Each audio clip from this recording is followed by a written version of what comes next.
ವೀಕ್ಷಕರೇ, ಸಾಹಿತ್ಯ ಬರೆಯೋ ಪ್ರತಿಯೊಬ್ಬರಿಗೂ ಎಸ್ ಪಿ ಬಿ ಅವರು ತಮ್ಮ ಹಾಡನ್ನು ಹಾಡಿದರೆ ತುಂಬ ಚೆನ್ನಾಗಿರುತ್ತೆ ಅಂತ ಒಂದು ಕನಸಿರುತ್ತೆ. ಅದೇ ರೀತಿ ನಮ್ಮ ವಿ ನಾಗೇಂದ್ರ ಪ್ರಸಾದ್ ಅವ್ರಿಗೂ ಇತ್ತು. ಅವರು ಶ್ರೀಮಂಜುನಾಥ ಸಿನಿಮಾಗೆ ಒಬ್ಬನೇ ಒಂದು ಸಾಂಗನ್ನು ಬರೀತಾರೆ. ಆ ಸಾಂಗನ್ನು ಎಸ್ ಪಿ ಬಿ ಅವರು ಹಾಡ್ತಾರೆ. ಆ ಸಾಂಗ್ನ ಹೇಗೆ ಹಾಡಿದ್ರು, ಅವರ ಎಕ್ಸ್ಪೀರಿಯೆನ್ಸ್ ಹೇಗಿತ್ತು, ಆ ಟೋಟಲ್ ಜರ್ನಿಯನ್ನು ಈ ಸಂಚಿಕೆಯಲ್ಲಿ ನಾವು ತಿಳ್ಕೊಳ್ಳೋಣ. ಬನ್ನಿ, ಅವರನ್ನು ಕಾರ್ಯಕ್ರಮಕ್ಕೆ ಸ್ವಾಗತಿಸೋಣ. ಸರ್ ನಮಸ್ಕಾರ, ಕಾರ್ಯಕ್ರಮಕ್ಕೆ ಸ್ವಾಗತ ಸರ್. ಸರ್, ನಿಮ್ಮ ಲೈಫಲ್ಲಿ ಮೊದಲ ಸಾಂಗ್ ಯಾವುದಾದ್ರೂ ನೆನಪಿದೆಯಾ ನಿಮಗೆ? ಫಸ್ಟ್ ನಾನು ಬರೆದಿದ್ದು ಈ ಸಾಂಗ್ ಅನ್ನೋದು ನೆನಪಿದೆಯಾ? ಸಾಂಗ್ ಥರ ಬರ್ತಿದ್ದು ನೆನಪಿಲ್ಲ. ಸುಮಾರು ಗಾಜಿನ ಮನೆ ಬಿಫೋರು ಭಾಳಷ್ಟು ಬರೆದಿದ್ದೀನಿ. ಹಾಡಾಗಿ ಕೆಲವಿದೆ ಇದೆ, ಬಟ್ ಕವಿತೆಗಳು ಜಾಸ್ತಿ ಆಗಿ ಬರೀತಾ ಇದ್ದಿದ್ದು. ನೆನಪಿದೆಯಾ ಯಾವುದಾದ್ರೂ ಒಂದು? ಹೇಳ್ಬೋದಾ? ಬೆಳೆ ಬೆಳೆದು ನಿಂತ ಹೊಳೆ ಹೊಳೆಯುವಂಥ ಕಳೆ ಇಲ್ಲದೆಲೆ ಕಳೆ ತುಂಬಿ ನಿಂತ ರಾಗವನ್ನು ಉಲಿಯುವಂಥ ಬೆಳೆ ನಿಂತಿಹುದು ನೋಡ. ಏನಂಗಂದ್ರೆ ಅದು ಪ್ರೋಸೆಸ್ ಮಾಡೋ ಅಷ್ಟೆಲ್ಲ ನನಗೆ ಮರ್ತೋಯ್ತು. ಬೆಳೆ ಬೆಳೆದು ನಿಂತ ಹೊಳೆ ಹೊಳೆಯುವಂಥ ಕಳೆ ಇಲ್ಲದೆಲೆ ಕಳೆ ತುಂಬಿ ನಿಂತ ರಾಗವನ್ನು ಉಲಿಯುವಂಥ ಬೆಳೆ ನಿಂತಿಹುದು ನೋಡ. ಬೆಳೆ ಬಗ್ಗೆ ಹೇಳ್ತಾ ಇದ್ದೀನಿ. ಗೊತ್ತಾಯ್ತು. ಭತ್ತನ ಬೆಳೆ ಪೈರು.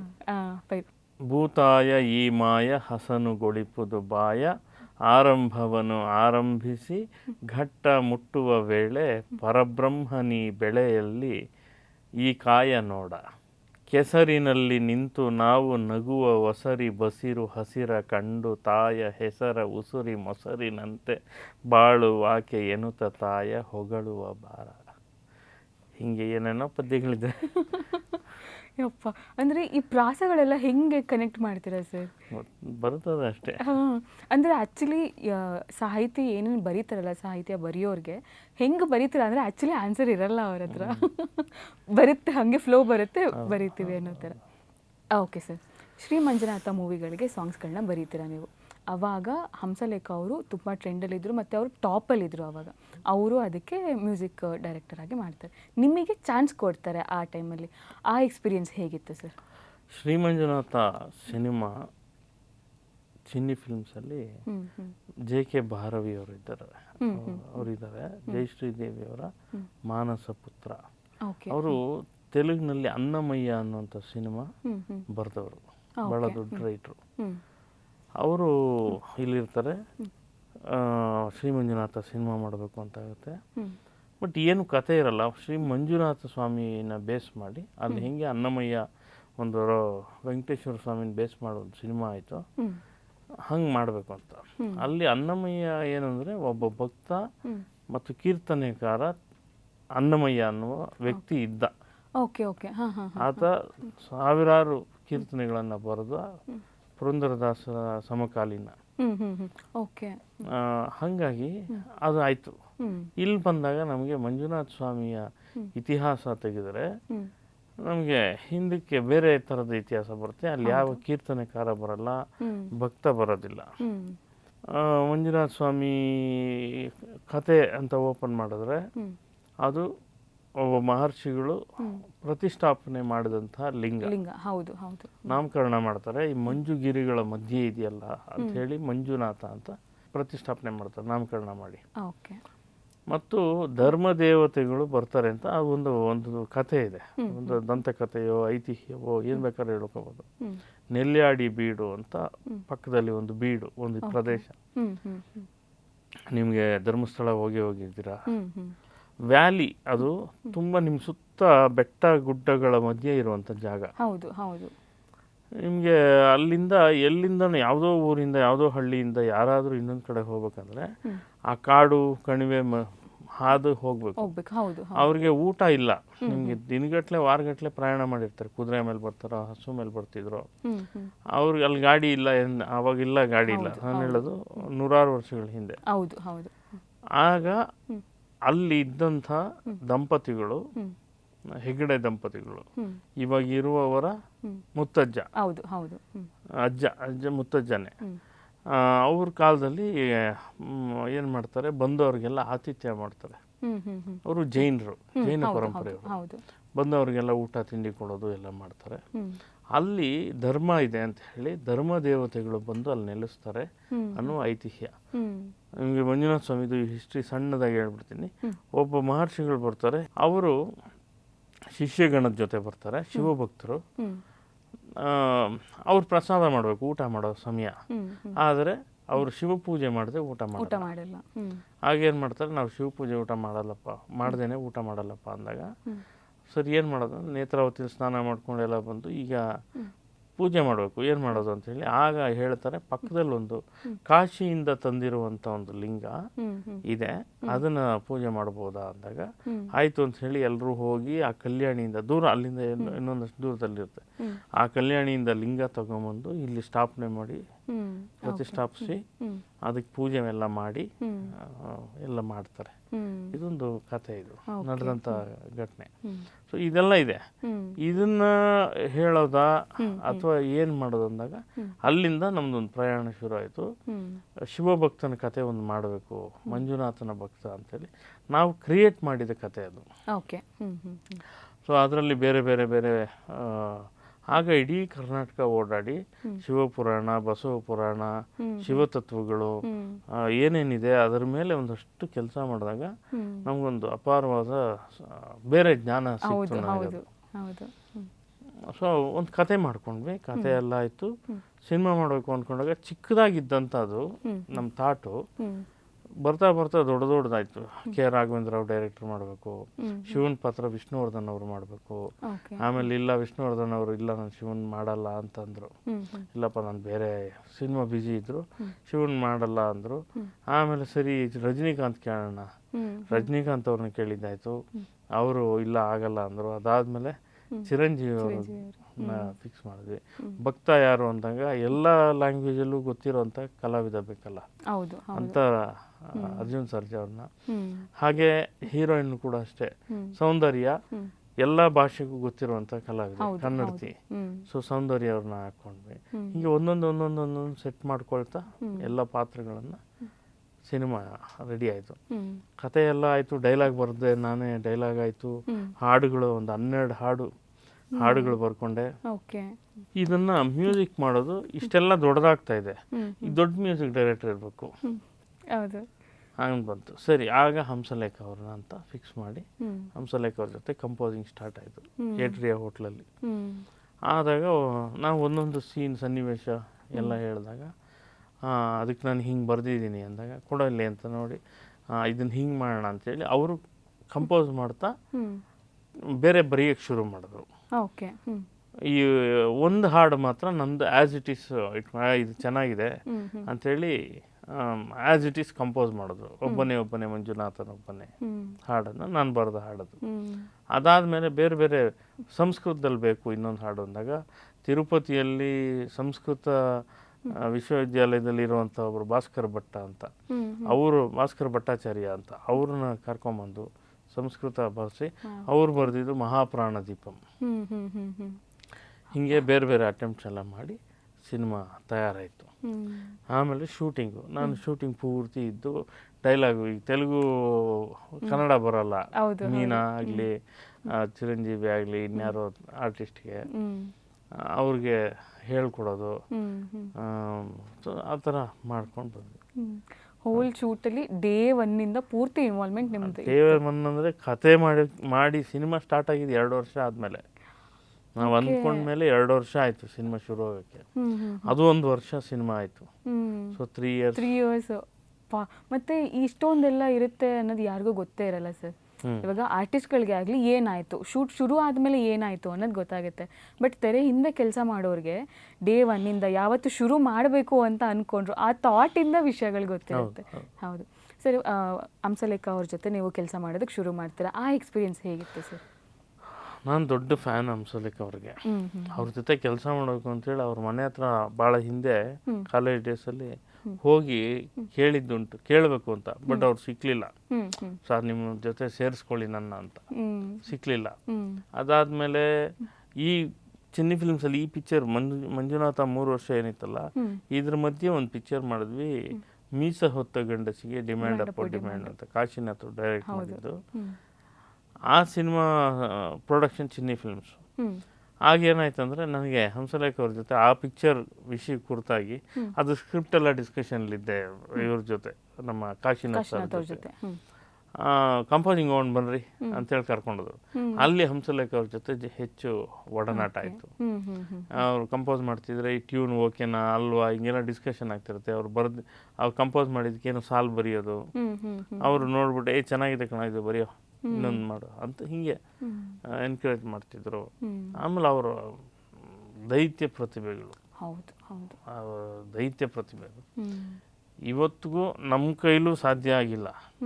4 ಗಂಟೆಗೆ ಅವರು ಎದ್ದು 4:15 ಪಿಯಾನೋ ಮುಂದೆ ಕೂತಿರ್ತಾರೆ. 4:15 ಪಿಯಾನೋ ಮುಂದೆ ಕೂತು ಕೆಲಸ ಮಾಡಿಕೊಂಡು 5:30ವರೆಗೂ, 5:30ಯಿಂದ ಒಂದು ಪುಸ್ತಕ ಹಿಡ್ಕೊಂಡು ಕೂತ್ಕೊಂಡು ಓದ್ಕೊಂಡು 6 ಗಂಟೆವರೆಗೂ, 6 ಗಂಟೆಗೆ ಕಂಪೋಸಿಂಗ್ ಕೂತ್ಕೋತಾರೆ. ಮತ್ತು ರಾತ್ರಿ 10 ಗಂಟೆವರೆಗೂ ನಮ್ಮ ರಮೇಶ್ ಚಂದ್ರ ಸಿಂಗರ್ ಇದ್ದಾರೆ, ರಮೇಶ್ ಚಂದ್ರ ಆಗಲಿ, ಸಮ್ಟೈಮ್ಸ್ ಎಲ್ ಎನ್ ಶಾಸ್ತ್ರಿ ಅವರು ಮನೆಗೆ ಡ್ರಾಪ್ ಮಾಡೋರು, ಬೈಕ್ ಸ್ಕೂಟ್ರಲ್ಲಿ ಮನೆಗೆ ಹೋಗ್ತಿದ್ರು. ರಾತ್ರಿ 10 ಗಂಟೆ 11 ಗಂಟೆ ಆಗ್ತಿತ್ತು. ಮತ್ತೆ ಬೆಳಗ್ಗೆ 4:15ಗೆ ಅವ್ರು ರೆಡಿ ಇರೋರು. ಅಂದ್ರೆ ಇಷ್ಟೊಂದು ದೊಡ್ಡ ಪ್ರತಿಭೆ ಹಿಂದೆ ಇಷ್ಟೆಲ್ಲ ಇರುತ್ತೆ. ಹೌದು ಹೌದು ಹೌದು, ಅಷ್ಟೆಲ್ಲ ಶ್ರಮ ಇಲ್ಲದೆ ಇಷ್ಟು ದೊಡ್ಡ ಹೆಸರು ಮಾಡೋಕ್ಕಾಗಲ್ಲ ಸರ್. ಒಂದು ಮಾತಲ್ಲಿ ಅಥವಾ ಒಂದು ಸೆಂಟೆನ್ಸಲ್ಲಿ ಹಂಸಲೇಖ ಅವ್ರ ಬಗ್ಗೆ ಹೇಳಬೇಕಂದ್ರೆ ಏನು ಹೇಳ್ತೀರಾ? ಚಿತ್ರರಂಗಕ್ಕೆ ಭಾಳ ದೊಡ್ಡ ಒಂದು ಆಕ್ಸಿಜನ್ ಟ್ಯಾಂಕ್. ಹೌದು, ಅವರಾಗಲಿ ರವಿಚಂದ್ರನ್ ಅವರಾಗಲಿ ಅವರೆಲ್ಲ ಹೌದು ದೊಡ್ಡ ಆಸ್ತಿ. ಹೌದು ಸರ್, ಅವರು ಇರುವಾಗ ನಾವು ಅವರನ್ನು ಸಂಭ್ರಮಿಸಬೇಕು. ಹೌದು ಹೌದು, ಅವ್ರ ಬಗ್ಗೆ ಒಳ್ಳೆ ಮಾತಾಡಬೇಕು, ಅವ್ರ ಕೆಲಸಗಳನ್ನು ಕೊಂಡಾಡಬೇಕು. ಹೌದು ಸರ್. ಅವಕಾಶಗಳು ಹೇಗಿತ್ತು ಸರ್ ಅವಾಗ? ತುಂಬ ಕಷ್ಟ ಇತ್ತು. ಇವಾಗ ನಿಮಗೆ ಒಂದು ಹುಡುಗಿ ಕಣ್ಣು ನೋಡಿದ್ರೆ ಇನ್ಸ್ಟಾಗ್ರಾಮಲ್ಲಿ ಪ್ರಪಂಚ ಪೂರ್ತಿ ನೋಡುತ್ತೆ, ಕೇರಳದ ಹುಡುಗಿದು ಆಯ್ತಲ್ಲ, ಹೌದು ಹೌದು ಹೌದು, ಆಯಿತಾ? ಆಗ ನಿಮ್ಗೆ ಯಾವ ಡೈರೆಕ್ಟ್ರು ಗೊತ್ತಿಲ್ಲ, ಕಮ್ಯುನಿಕೇಷನ್ಸ್ ಇಲ್ಲ. ಇವಾಗ ಸೋಷಿಯಲ್ ಮೀಡಿಯಾ ಇದೆ, ಅವಾಗ ಇರಲಿಲ್ಲ. ಎಷ್ಟೋ ಜನ ಡೈರೆಕ್ಟರ್ಗಳ ಮುಖ ಗೊತ್ತಿಲ್ಲ ನಮಗೆ, ಹೆಸರು ಗೊತ್ತು ಹೌದು ಅಲ್ವಾ? ರೈಟರ್ಸ್ ಮುಖ ಗೊತ್ತಿಲ್ಲ, ಹೆಸರು ಗೊತ್ತು, ಹಿಂಗೆಲ್ಲ ಇರ್ತಿತ್ತು. ಆಮೇಲೆ ಯಾರು ಸಿಗ್ತಿರ್ಲಿಲ್ಲ ಈಸಿಯಾಗಿ. ಒಬ್ಬರು ಸಿಗ್ಬೇಕಂದ್ರೆ ಅವ್ರ ಮನೆ ಹತ್ರ ಹೋಗಿ 10 ದಿವಸ ನಿಂತ್ಕೊಂಡು ಕೂತ್ಕೊಂಡು ಅವ್ರನ್ನ ಕನ್ವಿನ್ಸ್ ಮಾಡಿ ಮತ್ತೆ ಅವ್ರು ಒಪ್ಕೋಬೇಕು, ಅಲ್ಲಿಂದ ಕೆಲಸ ಆಗಬೇಕು, ಒಪ್ಕೊಳ್ಳೋವರೆಗೂ ಫಾಲೋ ಅಪ್ ಮಾಡಬೇಕು. ಇದೆಲ್ಲ ದೊಡ್ಡ ಪ್ರೋಸೆಸ್ ಇರ್ತಿತ್ತು. ಈಗ ಅದೆಲ್ಲ ಏನೂ ಇಲ್ಲ. ಆಮೇಲೆ ನಾನು ಬಂದು ಇದರಲ್ಲಿ ಒಂದಷ್ಟು ಚೆನ್ನೈಯಿಂದ ಎಲ್ಲ ಒಂದಷ್ಟು ಜನ ಬಂದ್ಬಿಟ್ಟಿದ್ರು. ಬಟ್ ತುಂಬ ವಿಷಯಗಳನ್ನ ಡಿಪೆಂಡೆಂಟ್ ಆನ್ ಚೆನ್ನೈ. ಹೌದು ಹೌದು ಹೌದು, ಚೆನ್ನೈ ಮೇಲೆ ಡಿಪೆಂಡೆಂಟ್ ಇರುತ್ತೆ ಟೆಕ್ನಿಕಲಿ. ಇವತ್ತಿಗೂ ಕೂಡ ಅದಿದೆ ಡಿಪೆಂಡೆನ್ಸಿ. ಸೊ ಈ ಥರ ಬದಲಾವಣೆಗಳಾಗಿದೆ ಅಲ್ಲ, ವ್ಯತ್ಯಾಸ ಅಂತೂ ಇದೆ ಎಲ್ಲ ಥರದಲ್ಲೂ. ಟೆಕ್ನಿಕಲ್ ಆಗಾಗಲಿ, ಜನರು ಕೂಡ ಅಷ್ಟೇ. ಹೌದು ಸರ್. ನಿಮಗೆ 2.5 ಅವರ್ ಸಿನಿಮಾ ಮಾಡ್ತಿದ್ವಿ, ಈಗ 2 ಅವರ್ ಸಿನಿಮಾಗೆ ಕುತ್ಕೊಳ್ಳಲ್ಲ, ಹಿಂಗೆ ಒದ್ದಾಡೋ ಥರ ಶುರು ಆಗುತ್ತೆ. ಆಮೇಲೆ ಕಟ್ಟಿಟ್ರೆ ಕುತ್ಕೋತಾರೆ ಅನ್ನೋದಕ್ಕೆ ದುರಂಧರ್ ಥರ ಸಿನಿಮಾ ಕೂಡ ಇದೆ, 4 ಅವರ್ ಹಿಂಗೆ ಭಾಳ ವ್ಯತ್ಯಾಸ ಇದೆ. ಆಮೇಲೆ ಈಗ ಮೊಬೈಲು, ಥಿಯೇಟ್ರಲ್ಲಿ ಎಲ್ಲರ ಹತ್ರ ಮೊಬೈಲ್ ಇದೆ. 1 ನಿಮಿಷ ಸೀನ್ ಬೋರ್ ಹೊಡೆದ್ರೆ ಮೊಬೈಲ್ ತಗೋತಾರೆ ಕೈಗೆ. ವ್ಯತ್ಯಾಸ ಇದೆ. Okay sir. ನೋಡುಗರಲ್ಲೂ ಮಾಡುಗರಲ್ಲೂ ಅಯ್ಯೋ ತುಂಬ ವ್ಯತ್ಯಾಸ ಇದೆ, ತುಂಬ ವ್ಯತ್ಯಾಸ ಇದೆ. ಇವರಿಗೆ ಎಕ್ಸ್ಪೆಕ್ಟೇಷನ್ಸ್ ಜಾಸ್ತಿ ಆಗ್ತಿದೆ, ಏನೇ ಕೊಟ್ಟರು ಇವ್ರು ಅಕ್ಸೆಪ್ಟ್ ಮಾಡ್ತಾ ಇಲ್ಲ, ಹಂಗಾಗ್ತಿದೆ. Okay sir. ಸರ್, ಇವತ್ತೂ ಶಿವರಾತ್ರಿ ಅಂತ ಬಂತು ಅಂತಂದರೆ ಚಾನೆಲ್ಗಳಲ್ಲಿ ಶ್ರೀ ಮಂಜುನಾಥ ಫಿಲಮ್ 100% ಯಾವಾಗಲೂ ಹಾಕ್ತಾರೆ. ಅದು 10 ಗಂಟೆ ಮೇಲೇ ಹಾಕ್ತಾರೆ. ಇವತ್ತೂ ನೀವು ಬರೆದಿರೋ ಸಾಂಗು ಅಷ್ಟೇ ಟ್ರೆಂಡಿಂಗಲ್ಲಿದೆ, ಮತ್ತು ಅದನ್ನು ಸೆಲೆಬ್ರೇಟ್ ಮಾಡ್ತಿದ್ದಾರೆ ಇವತ್ತು ಕೂಡ. ಅದು ಎಷ್ಟೋ ವರ್ಷ ಆಗಿರ್ಬೋದು ಹಾಗೆ, ಬಟ್ ಇವತ್ತು ಕೂಡ ಸೆಲೆಬ್ರೇಟ್ ಮಾಡ್ತಿದ್ದಾರೆ. ಇದೆಲ್ಲ ನೋಡಿದಾಗ ನಿಮಗೆ ಎಷ್ಟು ಖುಷಿ ಆಗುತ್ತೆ ಸರ್? ಡೆಫಿನೆಟ್ ಆಗಿ ಖುಷಿ ಆಗಿ. ಹೌದು ಹೌದು ಹೌದು. ನಮ್ಮ ಹಾಡು ಎಲ್ಲೋ ಬರ್ತಿದ್ರೆ, ಯಾರು ಕೇಳ್ತಿದ್ರೆ, ತುಂಬ ಸಲ ಅವ್ರಿಗೆ ನಾನು ಬರ್ತಿದ್ದೆ ಅಂತಲೇ ಗೊತ್ತಿರಲ್ಲ. ಬಟ್ ನನ್ನ ಹಾಡು ಓಡ್ತಾ ಇರುತ್ತೆ. ಯಾವುದೋ ಮದುವೆ ಮನೆಗೆ ಹೋದಾಗಲೋ ಇನ್ನೆಲ್ಲೋ ಹೋದಾಗಲೋ ನನ್ನ ಹಾಡು ಕೇಳ್ತಿರ್ತಾರೆ, ನನ್ನ ಹಾಡು ಗುನುಗ್ತಿರ್ತಾರೆ. ಯಾರ್ದೋ ಮೊಬೈಲಲ್ಲಿ ರಿಂಗ್ ಟೋನ್ ನನ್ನ ಹಾಡಿರುತ್ತೆ. ಹೌದು ಹೌದು, ಅದೆಲ್ಲ ಖುಷಿನೇ. ನಿಮ್ಮೊಬ್ಬರಿಗೆ ನೋಡಿ ಸರ್ ಇರೋದು ನನ್ನ ಹಾಡು ಅಂತ ಹೇಳ್ಕೊಳ್ಳುವಷ್ಟು ರೈಟ್ಸ್ ಇರೋದು ನೀವು. ನಮಗೆ ಕಂಪೋಸರ್ಗೆ, ರೈಟರ್ಗೆ, ಸಿಂಗರ್ಗೆ, 3 ಜನಕ್ಕೆ ನನ್ನ ಹಾಡು ಅಂತ ಗರ್ವದಿಂದ ಹೇಳ್ಕೋಬಹುದು. ಹೌದು, ಅದು ನೀವು ಹೇಳ್ತಿದ್ರಲ್ಲ, ನನ್ನ ರೈಟರ್ಗೆ ಜಾಸ್ತಿ ಇರುತ್ತೆ. ಹೌದು ಹೌದು, ಆತ್ಮನೇ ನಮ್ದಲ್ಲ. ಹೌದು ಹೌದು. ಅಂದರೆ ನೀವು ಹೇಳ್ತಿರಲ್ಲ ಇದು ನನ್ನ ಹಾಡು ಕೇಳ್ತಿರ್ತಾರೆ ಅಂತ, ಅದನ್ನು ಕೇಳೋದಕ್ಕೆ ನಮಗೆ ಖುಷಿ ಆಗುತ್ತೆ. ಏನಕ್ಕಂದರೆ ಅಷ್ಟು ಖುಷಿಯಿಂದ ಹೇಳ್ತೀರಾ ನೀವು. ಓಕೆ ಸರ್, ಆ ಸಾಂಗನ್ನು ಯಾರು ಸರ್ ಹಾಡಿದ್ದು? ಒಬ್ಬನೇ ಎಸ್ ಪಿ ಬಾಲಸುಬ್ರಹ್ಮಣ್ಯಂ.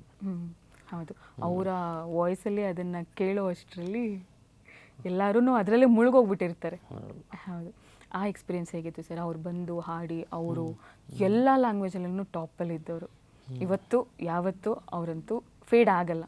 ಅವ್ರು ಬಂದು ನೀವು ಬರೆದಿರೋವಂಥ ಸಾಂಗು ಅವಾಗ ತಾನೇ ಇಂಡಸ್ಟ್ರಿಗೆ ಬಂದಿದ್ದೀರಾ, ಆ ಫೀಲ್ ಹೇಗಿತ್ತು? ಎಸ್ ಪಿ ಬಾಲಸುಬ್ರಹ್ಮಣ್ಯಂ ಅವ್ರ ಬಗ್ಗೆನೇ ಹೇಳ್ತಾ ಹೋದರೆ ಅದೇ ಒಂದು 10 ಎಪಿಸೋಡ್ ಆಗುತ್ತೆ. ಹೌದು, ಅಷ್ಟು ವಿಷಯ ಇದೆ. ನಾನು ಶ್ರೀ ಮಂಜುನಾಥ ಸಿನಿಮಾಗೆ ಮುಂಚೆ, ಆ ಹಾಡೋಕ್ಕೆ ಮುಂಚೆ ಇನ್ನೊಂದು ಸಿನಿಮಾ ಒಂದೇ ಮಾತರಂ ಅಂತ ಒಂದು ಸಿನಿಮಾ ಮಾಡಿದ್ವಿ. ಅದರಲ್ಲಿ ಒಂದು ಹಾಡು ಹಂಸಲೇಖ ಅವರು ಬರೆದಿದ್ರು, ದೇವ ಅವರು ಮ್ಯೂಸಿಕ್ಕು, ಎಸ್ ಪಿ ಬಾಲಸುಬ್ರಹ್ಮಣ್ಯಂ ಹಾಡಿದ್ರು. ನಾನು ಅದನ್ನು ವಾಯ್ಸ್ ಮಿಕ್ಸ್ ಮಾಡಬೇಕಾಗಿತ್ತು. ಆ ಹಾಡಿನ ಟ್ರ್ಯಾಕ್ ಎಲ್ಲ ತಗೊಂಡು ಹಂಸಲೇಖ ಸರ್ ಬರೆದಿರೋ ಲಿರಿಕ್ಸ್ ಶೀಟ್ ಇಟ್ಕೊಂಡು ಚೆನ್ನೈಗೆ ಹೋಗಿ ಎಸ್ ಪಿ ಬಿ ಅವರ ಡೇಟ್ ಫಿಕ್ಸ್ ಮಾಡಿಕೊಂಡು ಟೈಮ್ ಫಿಕ್ಸ್ ಮಾಡಿಕೊಂಡು ಪ್ರಸಾದ್ ಸ್ಟುಡಿಯೋದಲ್ಲಿ ಹಾಡಿಸ್ಕೊಂಡು ಬಂದೆ. ಆಯಿತಾ, ಅದು ಫಸ್ಟ್ ಟೈಮ್ ನಾನು ಅವ್ರನ್ನ ಭೇಟಿ ಮಾಡಿದ್ದು. ಎಸ್ ಪಿ ಬಿ ಅವ್ರು ಹಾಡಬೇಕು ಅನ್ನೋದು ಒಂದು ಎಲ್ಲ ರೈಟರ್ಸ್ ಕನಸು. ಯಾಕೆಂದರೆ ಸಾವಿರಾರು ಹಾಡುಗಳು, 116 ಭಾಷೆಯಲ್ಲಿ ಹಾಡಿರುವಂಥ ಕಲಾವಿದರು. ಆಮೇಲೆ ಒಂಥರ ಸೀಲ್ ಇದ್ದಂಗೆ, ISI ಮಾರ್ಕ್ ಅಂತಾರಲ್ಲ ಹಾಡಿಗೆ. ಸೊ ಒಂದು ಹಿಂದೂಸ್ತಾನ ಗೊತ್ತೇನೋ, ಧರ್ಮ ಕಾಯೋ ಹಿಮಾಲಯ ಅಂತ ಒಂದು ಹಾಡಿದೆ. ಅಂಬರೀಷ್ ಅವರು ಆ್ಯಕ್ಟ್ ಮಾಡಿರ್ತಾರೆ, ಅಂಬರೀಷ್ ವಿಜಯಶಾಂತಿ ಅವರು. ಆ ಹಾಡನ್ನ ವಾಯ್ಸ್ ಮಿಕ್ಸ್ ಮಾಡ್ಕೊಂಬಂದೆ. ಅಲ್ಲಿ ನನಗೆ ಅವ್ರ ಜೊತೆ ಪರಿಚಯ ಆಯಿತು. ಅದಾದಮೇಲೆ ಒಬ್ಬನೇ ಅವರು ಸಿಕ್ಕಾಪಟ್ಟೆ ಬ್ಯುಸಿಯೆಸ್ಟ್ ಸಿಂಗರು. ಚೆನ್ನೈಯಿಂದ ಬೆಳಗಿನ ಜಾವ ಫ್ಲೈಟಿಗೆ ಬಂದು ಅಥವಾ ರಾತ್ರಿ ಬಂದು ಉಳ್ಕೊಂಡಿದ್ದು, ಬೆಳಿಗ್ಗೆ 7 ಗಂಟೆಗೆ ಸ್ಟುಡಿಯೋಗೆ ಬಂದ್ಬಿಡೋರು ರೆಕಾರ್ಡಿಂಗ್ಗೆ. ಮತ್ತು ಅವಾಗೆಲ್ಲ ರನ್ನಿಂಗು. ಈಗ ನಮ್ಮ ಆಕಾಶ ಆಡಿಯೋದಲ್ಲಿ 7 ಗಂಟೆಗೆ, ಒಂದು 9 ಗಂಟೆ 9:30ಗೆ ಅಲ್ಲ ಹಾಡು ಮುಗಿಸಿ 9 ಗಂಟೆಗೆ ಅಶ್ವಿನಿ ಸ್ಟುಡಿಯೋ, ಅಲ್ಲಿಂದ ಇನ್ನೆಲ್ಲ ಚಾಮುಂಡೇಶ್ವರಿ, ಮತ್ತು ಅಲ್ಲಿ ಊಟ, ಅಲ್ಲಿಂದ ಇನ್ನೊಂದು ಸ್ಟುಡಿಯೋ, ಅಲ್ಲಿ ಮುಗಿಸ್ಕೊಂಡು ಹಿಂಗೆ ಕಂಟಿನ್ಯೂಸ್ ರೌಂಡ್ ಹಾಕ್ತಿದ್ರು ಅವರು. ರೌಂಡ್ ಹಾಕಿ ಸಂಜೆ 6 ಗಂಟೆ 7 ಗಂಟೆ 8 ಗಂಟೆವರೆಗೂ ಹಾಡಿ ಆಮೇಲೆ ಏರ್ಪೋರ್ಟ್ಗೆ ಹೋಗಿ ಚೆನ್ನೈಗೆ ಹೋಗ್ಬಿಡೋರು. ತಿಂಗಳಲ್ಲಿ ಒಂದು 2 ದಿವಸ ಈ ಥರ ಪ್ರೋಗ್ರಾಮ್ ಹಾಕೋತಿರು, 1-2 ದಿವಸ. ಮುಂದಿನ ತಿಂಗಳು 20ಕ್ಕೆ ಬರ್ತೀನಪ್ಪ, 2ನೇ ತಾರೀಕು ಸಿಗ್ತೀನಪ್ಪ ಅಂತ ಬರ್ತಿದ್ರು. ಕರ್ನಾಟಕ ಏನೋ ಶೋ ಮಾಡ್ತಿದ್ರು ಎಲ್ಲೋ. ಯಾಕೆಂದ್ರೆ ತಮಿಳಲ್ಲೂ ಅತ್ಯಂತ ಬೇಡಿಕೆಯ ಸಿಂಗರ್, ತೆಲುಗಿನ ಅತ್ಯಂತ ಬೇಡಿಕೆಯ ಸಿಂಗರ್, ಕನ್ನಡದ ಅತ್ಯಂತ ಬೇಡಿಕೆಯ ಸಿಂಗರ್, ಈವನ್ ಮಲಯಾಳಂ, ಆಮೇಲೆ ಹಿಂದಿಯಲ್ಲೂ ಕೂಡ. ಸೊ ಈ ಥರ ಇದ್ದಂಥ ಕಲಾವಿದ್ರಲ್ವಾ. ಮತ್ತೆ ಅವರು ವಾಯ್ಸ್ ಚೇಂಜ್ ಮಾಡಿ ಕೂಡ ಹಾಡೋರು. 9 ವಾಯ್ಸ್ ಚೇಂಜ್ ಮಾಡಿ ಹಾಡಿದ್ದಾರೆ. ನವತಾರೆ ಅಂತ ಒಂದು ಸಿನಿಮಾಗೆ 9 ಕ್ಯಾರೆಕ್ಟ್ರು 9 ಥರ ಹಾಡಿದ್ದಾರೆ. ನಮ್ಗೆ ಗೊತ್ತಿತ್ತು, ಬಟ್ ಇಷ್ಟೊಂದು ಇದ್ರಲ್ಲಿ ಮಾಡ್ತಾರೆ ಅನ್ನೋದು ಗೊತ್ತಿರಲಿಲ್ಲ ನನಗೆ. ಅವರೆಲ್ಲ ಹುಟ್ಟಿರೋದೇ ಸಿನಿಮಾ ಹಾಡೋದಕ್ಕೆ. ಹೌದು, ಸಿನಿಮಾನ ಮೆರ್ಸೋದಕ್ಕೆ ಅಂತಾನೆ ಅವ್ರು ಹುಟ್ಟಿದ್ದಾರೆ ಅಂತ ಹೇಳ್ಬೋದು. ಹೌದು, ಕನ್ನಡದಲ್ಲಿ ಹಾಡಿದ ಕಡೆಯ ಹಾಡು ನಾನು ಬರೆದಿರೋ ಹಾಡು. ಯಾವುದು?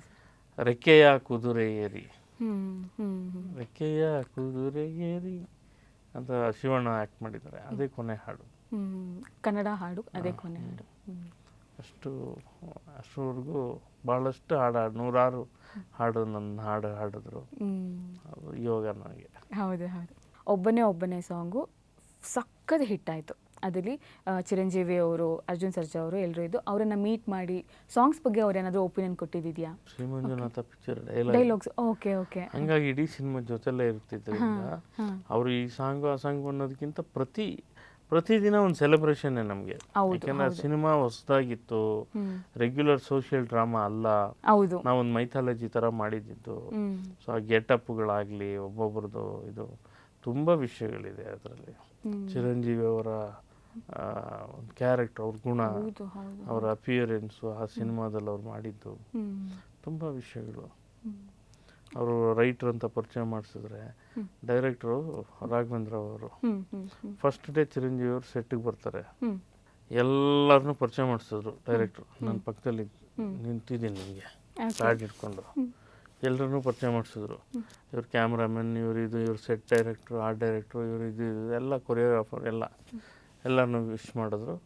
ಆಯಿತು, ಹೋದ್ರು. ಫಸ್ಟ್ ಶಾಟು ನನಗೆ ಸಿಟ್ಟು, ಪರಿಚಯ ಮಾಡಿಸಿ ನನ್ನೇ ಪರಿಚಯ ಮಾಡಿಸ್ಲಿಲ್ವಲ್ಲ, ಎಲ್ಲನೂ ಪರಿಚಯ ಮಾಡಿಸಿದ್ರು ಅಂತ ಕೇಳ್ಬಿಟ್ಟೆ. ನಾನು ತಡೆಯೋಕ್ಕಾಗಿಲ್ಲ. ಅಲ್ಲ ಸರ್, ನೀವು ಎಲ್ಲರನ್ನೂ ಪರಿಚಯ ಮಾಡಿಸಿ ನನ್ನೇ ಬಿಟ್ಬಿಟ್ರಲ್ಲ, ನಾವೇ ಬೀಜ ಈ ಪಿಕ್ಚರ್ಗೆ ಹೌದು ಹೌದು ಅಂತ ನಕ್ಕರು. ನಕ್ಬಿಟ್ಟು ಏನು ನಗ್ತಾರೆ, ಸುಮ್ಮನೆ ಇದ್ದೆ. ಆಮೇಲೆ ಶಾರ್ಟ್ ಮುಗಿಸ್ಕೊಂಡು ಬಂದರು ಚಿರಂಜೀವಿ ಅವರು. ಬರ್ತಾ ಇದ್ದಂಗೆ ಬಾಬಾಯ್ ಅಂದರೆ ಬ್ರದರ್ ಅಂತ, bye-bye meet mister Nagendra Prasad, ನನ್ನ ರೈಟ್ರು, ಡೈಲಾಗ್ ರೈಟ್ರು, ಪಾಠ ರಾಶರು ಅಂತ. ಅವರು ಹೌದಾ ಅಂತ ಕೈ ಇಟ್ಕೊಂಡು ಭಾಳ ಇದಾಗಿ, ತುಂಬ ಚೆನ್ನಾಗಿದೆ ಗೆಟಪ್ ಇದೆಲ್ಲ. ಆಯಿತು, ನಾನು ಸಾಕ್ಷಾತ್ ಶಿವನ್ ನೋಡ್ದಂಗೆ ಇದೆ ಸರ್ ನಮಗೆ ಅಂತ ನಕ್ಕೊಂಡು, ಸರಿ ಕೂತ್ಕೊಳ್ಳಿ ಅಂದರು. ನಾನು ಅವ್ರು ಕೂತ್ಕೊಳ್ದೆ ನಾನು ಹೆಂಗೆ ಕೂತ್ಕೊಳ್ಳಿ, ಕೂತ್ಕೊಳ್ಳಿ ಸರ್. ನಾನು ಕೂತ್ಕೊಳ್ಳೋವರೆಗೂ ಅವ್ರು ಕೂತ್ಕೊಳ್ಳಿಲ್ಲ. ಸೆಟ್ಟಲ್ಲಿ ಅಭಾಸ ಆಗ್ಬಿಡ್ತು. ನನಗೆ ಒಂಥರ ಆಯಿತು. ಇಲ್ಲ, ನೀವು ಕೂತ್ಕೊಂಡ್ಮೇಲೆ ನೀವು ಸರಸ್ವತಿ ಪುತ್ರರು, ನೀವು ನಿಮ್ಮಂಥವ್ರು, ನೀವು ಕೂತ್ಕೊಂಡ್ಮೇಲೆ ನಾನು ಕೂತ್ಕೋತೀನಿ. ಇದೇ ಥರ ಅಣ್ಣವ್ರು ಇದ್ದಿದ್ದು, ಇದೇ ಥರ ವಿಷ್ಣು ಸರ್ ಇದ್ದಿದ್ದು, ಇದೇ ಥರ ಅಂಬರೀಷ್ ಅಣ್ಣ ಇದ್ದಿದ್ದು, ಇದೇ ಥರ ಮೋಹನ್ ಬಾಬು, ಇದೇ ಥರ ಬಾಲಕೃಷ್ಣ, ಇದೇ ಥರ ಚಿರಂಜೀವಿ, ಇದೇ ಥರ ರಜನಿಕಾಂತ್. ಓಕೆ, ಆ ಜನ್ರೇಷನ್ ಹೀರೋಗಳೆಲ್ಲ, ಅವ್ರಿಗೆಲ್ಲ ಬರಹಗಾರರ ಮೇಲೆ ಅಪಾರವಾದಂಥ ಗೌರವ. ಹೌದು ಹೌದು ಹೌದು. ಕಾಲು ಮುಗಿಸ್ಕೊಳಕ್ಕೆ ಬಿಡ್ತಿರ್ಲಿಲ್ಲ ಯಾರು, ಇವ್ರ್ಯಾರೂ. ನಾನು ಹೇಳಿದಷ್ಟು ಜನ ನಾವು ಕಾಲು ಮುಗಿಯಕ್ಕೆ ಹೋದರೆ ಮುಗಿಸ್ಕೊಳಕ್ಕೆ ಬಿಡ್ತಿರ್ಲಿಲ್ಲ. ನನಗಂತೂ ಒಬ್ರು, ನೀನು ಯಾರಿಗೂ ಕಾಲು ಮುಗಿಬೇಡ ಅಂದವ್ರು ನನಗೆ. ಯಾರಿಗೂ ಕಾಲು ಮುಗಿಬೇಡಿ, ಯಾಕೆಂದರೆ ನಿಮ್ಮಲ್ಲಿ ಸರಸ್ವತಿ ಇದ್ದಾಳೆ, ನೀವು ಕಾಲು ಮುಗಿಬೇಕಂದ್ರೆ ಇನ್ನೊಂದು ಸರಸ್ವತಿಗೆ ಮುಗಿರಿ ಅಂತ. ನಾನು ಇಲ್ಲ, ಕಲಾವಿದರು ಕೂಡ ನೀವು ಸರಸ್ವತಿ ಅಲ್ವಾ ಅಂತ ನಾನು. ಇಲ್ಲ, ಈ ಸರಸ್ವತಿ ಬೇರೆ, ಆ ಸರಸ್ವತಿ ಬೇರೆ, ಹಿಂಗೆಲ್ಲ ಚರ್ಚೆಗಳು ಮಾಡಿದ್ದಾರೆ. ಅಂಥ ಕಲಾವಿದರುಗಳು, ಅವ್ರ ಜೊತೆ ಎಲ್ಲ ಕೆಲಸ ಮಾಡಿ ತುಂಬ ಕಲ್ತಿದ್ದೀನಿ. ಹೌದು ಹೌದು ಹೌದು. ನಮಗೆ ಯಾವುದೇ ಕಾರಣಕ್ಕೂ ಎಷ್ಟೇ ಎತ್ತರ ಬೆಳೆದ್ರೂ ಅಹಂಕಾರ ಬರಬಾರ್ದು ಅನ್ನೋದನ್ನು ಕಲಿಸಿದ ಮಹಾನ್ ಭಾವರು ಇವರೆಲ್ಲ. ಹೌದು ಸರ್, ಹೌದು. ಅದನ್ನು ಮಾತ್ರ ಎಷ್ಟು ಜೋರಾಗಿ ಹೇಳಿದ್ರು, ಯಾವ ರೀತಿ ಹೇಳಿದ್ರು ಸಾಲದು ಅದನ್ನು. ಏನಕ್ಕಂದ್ರೆ ಹಾಗೆ ಇದ್ದು ಹಾಗೆ ಮೆರೆದು ನಮ್ಮನ್ನು ಮೆರೆಸಿ ಇಂಡಸ್ಟ್ರಿನ ಮೆರೆಸಿ ಹೋದಂಥವ್ರು ಅವರು. ಹೌದು.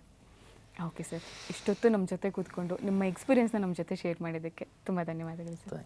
Thank you so much. So ವೀಕ್ಷಕರೇ, ನೋಡಿದ್ರಲ್ಲ, ನಮ್ಮ ವಿ ನಾಗೇಂದ್ರ ಪ್ರಸಾದ್ ಅವರ ಶ್ರೀ ಮಂಜುನಾಥ ಸಿನಿಮಾದಲ್ಲಿ ಅವರು ಸಾಹಿತ್ಯ ಬರೀತಾರೆ ಹಾಗೂ ಸಂಭಾಷಣೆಯನ್ನು ಬರೀತಾರೆ. ಅವರ ಜರ್ನಿ ಹೇಗಿತ್ತು, ಅವರ ಎಕ್ಸ್ಪೀರಿಯನ್ಸ್ ಹೇಗಿತ್ತು, ಮತ್ತು ಶೂಟಲ್ಲಿ ಏನೆಲ್ಲ ಆಯಿತು ಅಂತ ಸಂಪೂರ್ಣವಾಗಿ ನಾವು ತಿಳ್ಕೊಂಡ್ವಿ. ನಾನಂತೂ ಈ ಸಂಚಿಕೆನ ತುಂಬಾ ಎಂಜಾಯ್ ಮಾಡಿದೆ. ನೀವು ಕೂಡ ಎಂಜಾಯ್ ಮಾಡಿರ್ತೀರಾ ಅಂತ ಅನ್ಕೊತೀನಿ. ಹಾಗಾದರೆ ನಿಮ್ಮ ಭೇಟಿ ಮುಂದಿನ ಸಂಚಿಕೆಯಲ್ಲಿ. ಅಲ್ಲಿವರೆಗೂ ಸಣ್ಣ ಉದಯ ಕಾಮಿಡಿ ನೋಡ್ತಾ ಇರಿ, ನಗ್ತಾ ಇರಿ. Spotlight.